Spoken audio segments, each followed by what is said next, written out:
This is SSN. Story Studio Network.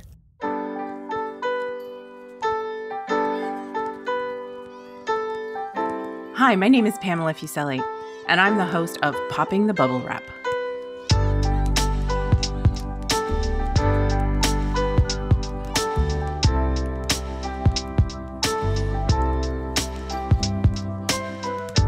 Are you the person in your family who worries about the safety of others, about buying safety products and using them?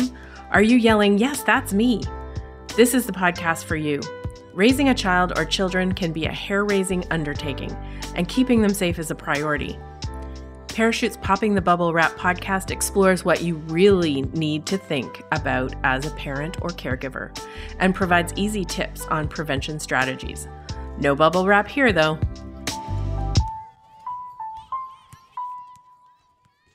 Whether you're a wine mom or a 420 mom, you can enjoy grown-up relaxation and keep your child safe by following a few simple routines. Cannabis legalization has resulted in an increase in legal products, and illegal products containing cannabis are more widely available. Items such as candies or gummy bears, cookies, chocolate bars, drinks. An adult, never mind a child, is hard-pressed to identify products with cannabis or distinguish products that have or don't have cannabis. Because of their small size and faster metabolism, cannabis can be very harmful to children. Joining me today are Kim, Jenn, and Mandy. Thanks for being part of Parachute's Popping the Bubble Wrap podcast. Thanks for having us. Absolutely. Thanks for having us. So let's dive into this topic. Cannabis can be very harmful to kids. And the same amount that an adult may take will have a bigger impact on children. Whether you have cannabis in your home or you visit homes where there is cannabis products, how do you think about safe cannabis storage in your house? And Jenn, maybe I'll start with you. Yeah, absolutely. I would think about it the same way I would think about the storage of any kind of product that needs regulation or that we need to be cautious about. I see cannabis and I see the resemblance to candy and to different things that kids could see and think are something for them. But I think the same we could say for Advil that looks a lot like Skittles, or gummy vitamins that look a lot like gummy bears, or any number of, Tylenol that tastes like grape. And we do this as a way of attracting it to kids. And so I think about cannabis the same way I think about any of these products that we should be regulating as parents and be storing properly. Yeah, Mandy, is that your approach as well? You think about it in the same way as you think about sort of over-the-counter medication? Yeah, absolutely. I'm glad that Jenn brought that up because that was my first thought about it as well too, is I treat it the same way I would treat over-the-counter medication, the same way I would treat prescribed medication for me or for my children. I'm fortunate that I have a lock on the drawer, and actually that's where I keep Tylenol. Like you said, that's like my liquid Tylenol is in a drawer.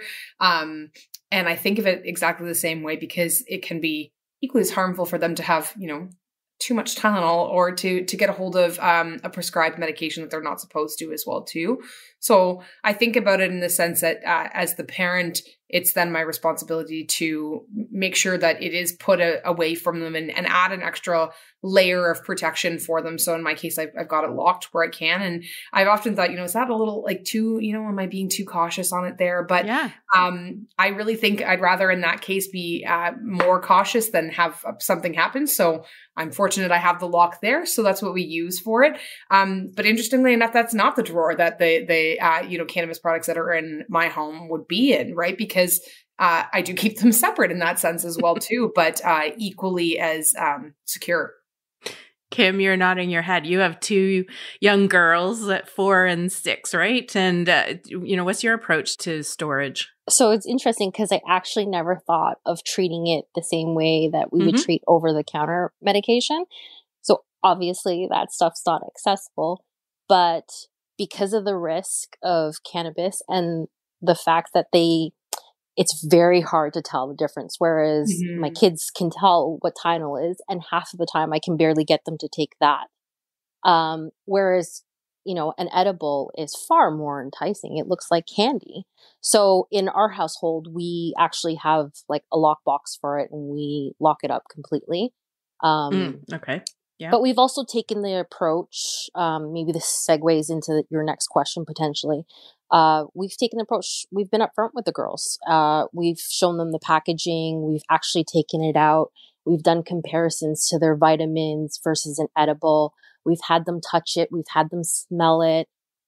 Because the reality is it may not happen in our home. It could happen at school where they're exposed to it. And what I want them to be able to have the tools and the skills to say, maybe I should question this. Maybe I shouldn't take this from my friend, or I see it on the ground and, oh, you know, it's a candy. Like they put everything else in their mouth. You know, you see a candy, like what if it's just a wrapped loose candy on the ground? And I want them to be able to ask themselves, is this something I should be eating? And ask themselves the question, does it smell funny? Does it look different? What's on the packaging? So our 6-year-old, thankfully, she can read. But our 4-year-old's not there yet. So I've shown her what the THC symbol looks like, you know, the letters. We've had conversations about it. So that's kind of been our approach to mitigating their ability to access it. I love that. Yeah, you make a good point, because they could be at their friend's house and their parents have it, and their parents may not store it in the same way, and that they're questioning at least. And it will depend on the child whether you can take that approach or not. That's a really great, I think that's brilliant to talk to them about it. And I think the other point to that, Kim, is that they're growing up in a world where there is more accessibility to it as well, right? And I think that's relatively new depending on how old your children are. But my children are 5 and 3, and they're growing up in a world where it's readily available to them. Like you said, I think the idea that it looks so similar, you're right. There could be that opportunity where they may not know the difference, and educating them about it and talking to them about it and being open about it also destigmatizes that there's anything wrong as well. Right. Yeah, I think that's such a great point. Thank you for sharing that. Yeah. Thank you. Yeah, and you guys have touched a little bit on this, but edibles, I mean, they've become quite popular, and forms like cookies and candies, and it's hard to tell that product. I mean, if a cookie is just sitting on a table that has cannabis on it, I mean, it's hard to tell just from looking at it whether it has cannabis in it or not.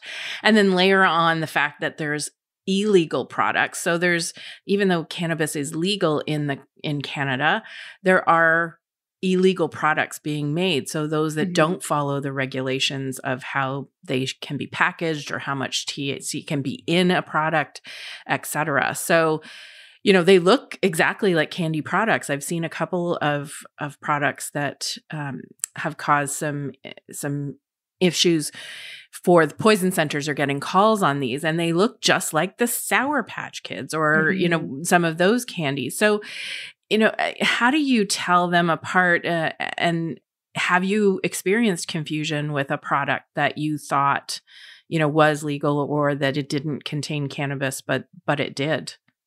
I have not experienced that since probably high school at a party. And that was well before legalization. Truthfully, I mean, my daughter is 2. We haven't been at that point yet because so much of what she ingests is so controlled by us. I love Kim's idea about just that communication with the kids and being open about it, because truthfully, I mean, we grew up in a world where cannabis was very stigmatized. You know, we don't talk about pot, and we don't, you know, you don't do it in my house kind of a thing. And now, I mean, literally every street corner has a cannabis store on it, and it's something you see out and about, and it's something you see at family members' homes or your own home. And so I think for us, it's going to be really emphasizing that open communication, like Kim was suggesting. And I think it's also about having open communication with the other people in your life that are using cannabis products or having cannabis products around their house, because I know we've got family members that don't have young children around all the time, but we're over there. And so making sure that we're transparent with them about our expectations for our child's safety, the same way I wouldn't expect them to leave a knife around on a counter when we're around or whatever. Yeah, Mandy, have you had any experience in products that you either weren't sure had or had cannabis in it, or have you seen any of those illegal products that maybe have that sign that Kim you were talking about, the symbol for THC? When you rip open the package, that symbol is gone. I mean, that's one major red flag about that this product is not legal. Yeah, absolutely. I do think it's quite interesting. And admittedly, I have, I've used a product called Bedtime Bears, and they're literally like gummy bear shaped. And I remember feeling like this feels a little odd. Like it was kind of like why this shape? But interestingly enough, so, tucked away in closets and things like that for them as well. But I have actually had the experience a little bit where I was at a gathering with people, and my daughter was there. She was probably about 2 at the time. And it was a joke that was made about cookies and that they were, there was pot in the cookies. And I'm like, oh my God, like, okay, now I'm having a complete panic attack about it. And then running around being like, no, I really need someone to be honest with me about whether, like, do I need to panic or am I just overreacting here? Fortunately it was a joke, but it was again, kind of as Jenn mentioned, I was one of the first to have children at the time. So my daughter was young and nobody else there, had kids yet. And you're like, oh God. But, fortunately it wasn't the experience of it, but I can absolutely understand how easily that could be a mistake or, if you're not realizing that you need to be more cautious when there's children there, or you don't really realize that that's what's there, how that could become a real scare for a parent or, for, even for the people who are there as well too. Right. And the child, of course. I think I could foresee it moving a little bit. I hope. And I mean, we're all kind of new to this whole kind of social cannabis use. But I'm hoping to see it in the future, the way you go to kind of a gathering and you say, oh, is there alcohol in the punch? Right? It's just one of those questions that doesn't get judgment, but that is an important question to be asking for whether or not we're going to be giving it to our kids, right? And I don't think anybody hosting a party would be offended if you said, hey, is there alcohol in the punch? Oh, no, it's just fruit juice. Perfect. I'm going to give some to my kid. And it should be, I'm hoping we move into the direction where now that cannabis is so social that we're able to say, hey, is there weed in the cookies? No? Okay, awesome. And just have that be the end of that conversation without there being that kind of, at the expense of the jokes. Because for us as parents, I mean, I probably would have made jokes like that before I was a mom too, but not anymore. Kim, I'm interested in this whole that I hadn't thought about, but yeah, the whole idea that this is relatively new, and you three are representative of parents who are encountering this kind of thing for the first time, where there is so much availability of legal products that are now in your home, that where it probably was, sort of hidden before. And then the whole dosage thing. What do you know is in terms of the dosage that are on those packages, and so how do you deal with all of that? But in and amongst your friends, Kim, is that sort of some of the conversation? Like, we're the first kind of group that's kind of finding our way through this. Yeah, you raise a very valid point. It's funny, I don't see it that way, but I think it's just because it's always been in my world. And I think the only thing that has really changed for me personally is kind of taking away the stigmatism of it. Cause, I have close family members who now use it, who, when we were growing up, were very adamant. I would never use that. Oh my goodness. Like, it was just total taboo. And it's funny now because these same people are the same people who are now using it. So yeah, I can appreciate though that sometimes it's very hard to tell just by looking at it, but that's why I've gotten the girls, like, we've had ginger cookies and I've said, let's take a look, break it apart, smell it, touch it. What do you think? Do you think it's something that you should eat? And then the other flip side of that is I just always tell them, you should be asking before you put anything in your mouth. Like with Charlie, as an example, we regulate her diet, especially with sugar, because she has allergic reactions. So with her, it's important that she one, ask me before she puts something in her mouth, but also because I need to know, well, how much have you had today? Can either your dad or me say yes to another item, or is it going to push you over the edge type of thing? So she's been pretty good with that, and she's our younger one. So that's kind of the way we've kind of approached it. Because the reality is maybe there is going to be a product that you can't smell it, or maybe the like at Halloween in particular, you hear all these stories about my kid ended up with a package of edibles and it looks identical to Fuzzy Peaches or Sour Patch Kids, right? So how else do you get in front of it? So I'd rather it be me teaching them about it and showing them versus them learning from their friends or being misinformed by looking things up on the internet. The reality is it's here, right? And it's so readily available, whether I want them to access it or not. So I'd rather be a part of that conversation versus like dealing with it after the fact.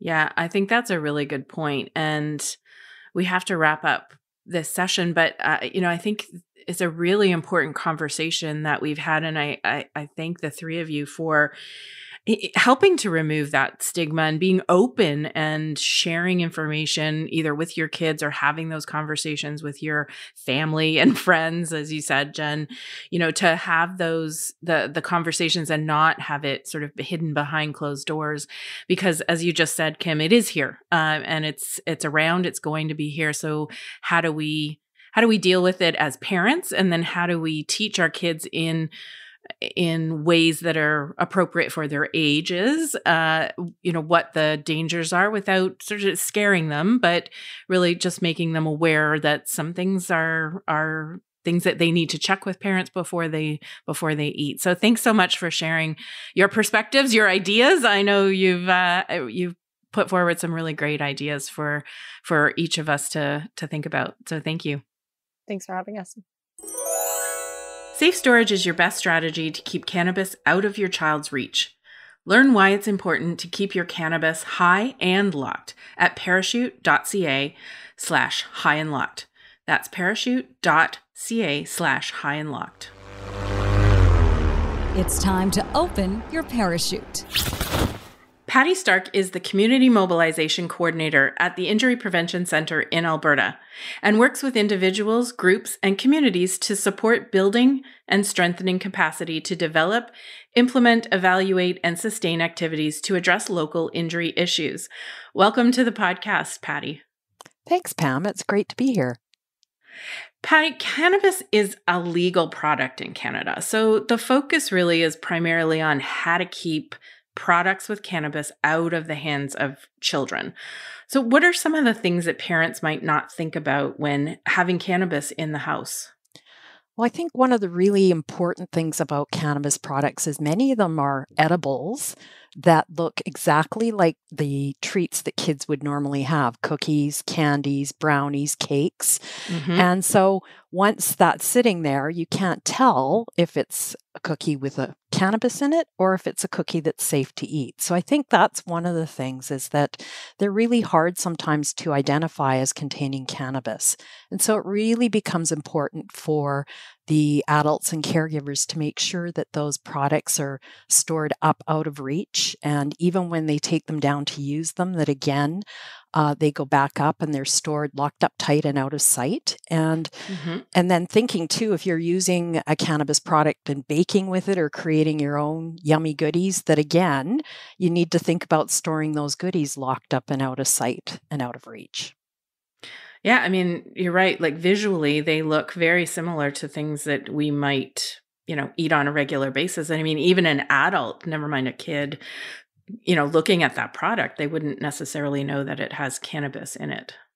What have you seen in terms of the incidences of cannabis poisoning to children over the past number of years? I know edibles have definitely come onto the market, and the increase in numbers that there are available out there has increased. What has been the result of that?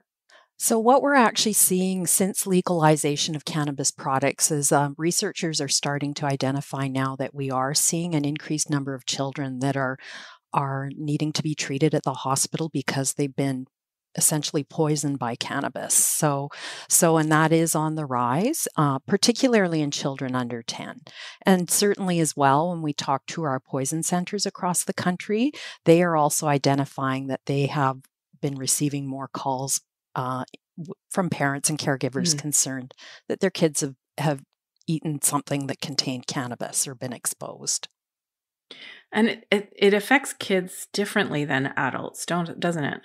Yeah, it really, particularly because kids are small, so the dose and relative body size is higher than for them, and it can make them sleepy, uncoordinated, and really, in serious cases, it really requires medical intervention. They can't breathe, so it can be really serious and scary for kids. And then we have, cannabis is legal, but we have illegal products that I know we've heard from the poison centers that they've had calls about. Why is it so important that parents be aware and buy legal, if you will, to make sure that the products that they are buying, aren't illegal products and not made to be sold in Canada? Well, certainly those illegal products look really colorful and the packaging looks very similar to those candies and things, which is not allowed if you're actually selling legal cannabis. There are very strict regulations about how the packaging can look. But the other thing with the illegals is that in many cases, the doses are very, very high, even for adults. Mm-hmm. And they're not regulated. So even though it may say that it's this dose on the package, it may not necessarily contain that. It may contain more. It may contain less.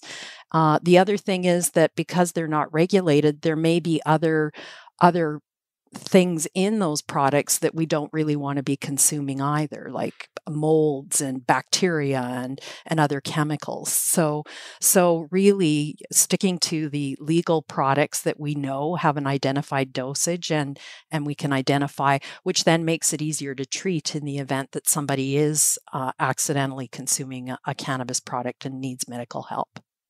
Right, because when they call for help, to the poison center, and they go into the emergency room, the first thing that the physician or the poison center specialist is going to ask is, what did they take and how much and what's in it, and those legal products will have that information on the packaging, whereas the illegal ones, may or may not, or they may not have all of the information that you need. They may not have that information about those other substances that aren't supposed to be in there, but are. They would unlikely to list it.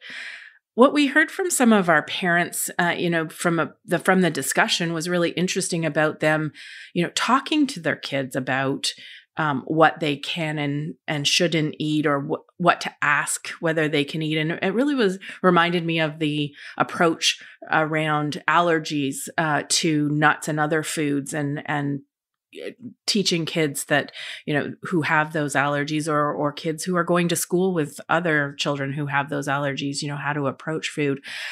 That's one way to keep cannabis away from kids and high and locked, as we say, a little play on words there. But what are some key tips that you would want to share with parents about how to lock those products up and keep them away from their kids?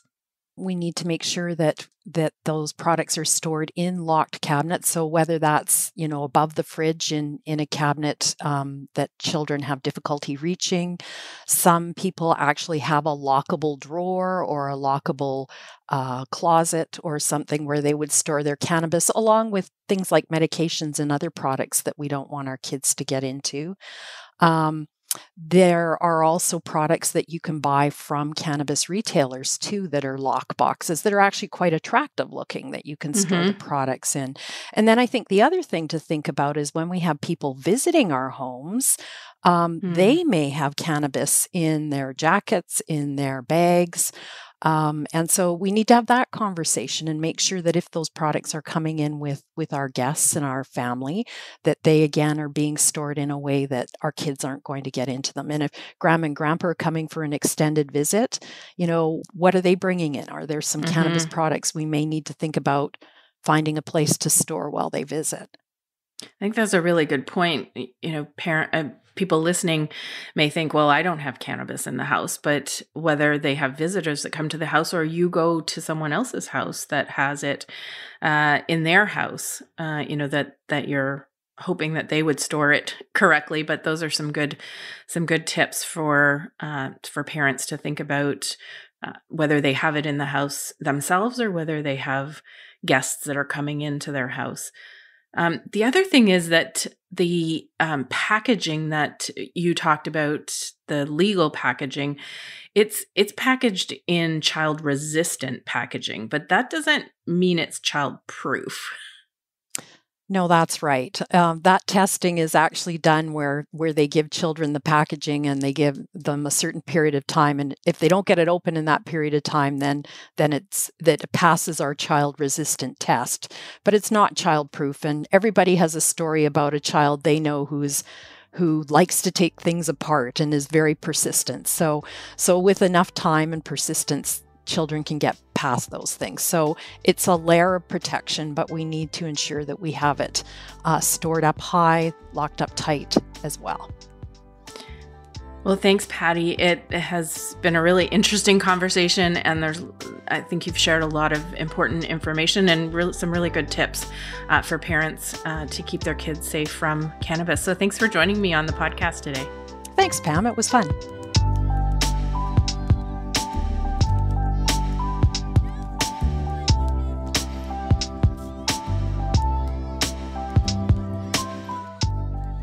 Thank you so much for listening to this episode. Popping the Bubble Wrap is a podcast of Parachute, Canada's national injury prevention charity, whose mission is for Canadians to live long lives to the fullest by preventing serious and fatal injuries. We release episodes every 2 weeks. Next episode, we'll be talking about concussion. Help us reach parents and caregivers by sharing this link with your friends and family and giving us a 5-star review wherever you listen to your podcasts.